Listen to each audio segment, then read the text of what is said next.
I went to a number of funerals. Every day was frightening. That is a profound U.S. attack on the most important of all human rights, to be alive.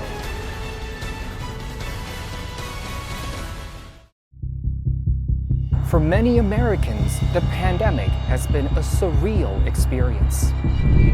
The U.S., with its cutting-edge medical technologies and abundant medical resources, has for long been leading the world with COVID-19 caseloads and deaths. I filmed a few funerals. I lost a really good friend of mine. It's very surreal that we are at this point. With 4.25% of the world population, the U.S. has suffered over 28% of global pandemic deaths, more than double the number of deaths reported in any other nation in the world. The elderly were among the worst hit.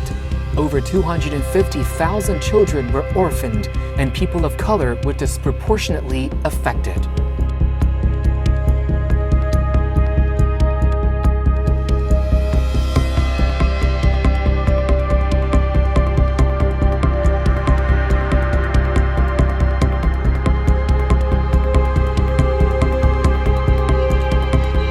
It's heartbreaking because it is going to be a generation of children who are having to find their way educationally, and mental health-wise.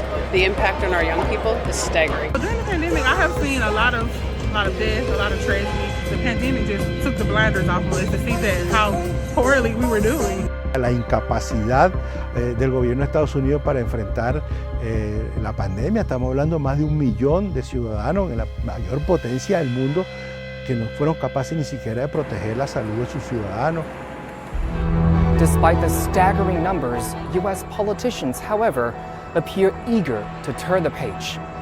The White House declared a new moment in the COVID-19 pandemic in March as restrictions aimed at curbing the spread of the coronavirus were largely lifted.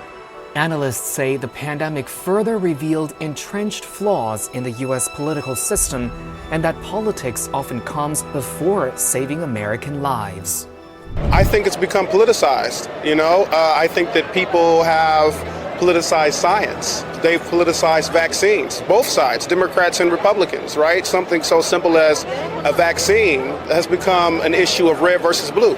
America did not see fighting the pandemic as priority. Then definitely people had to die. I think the American society needs to address its contradictions. It needs leadership that really addresses the plight of the people, for it is too late.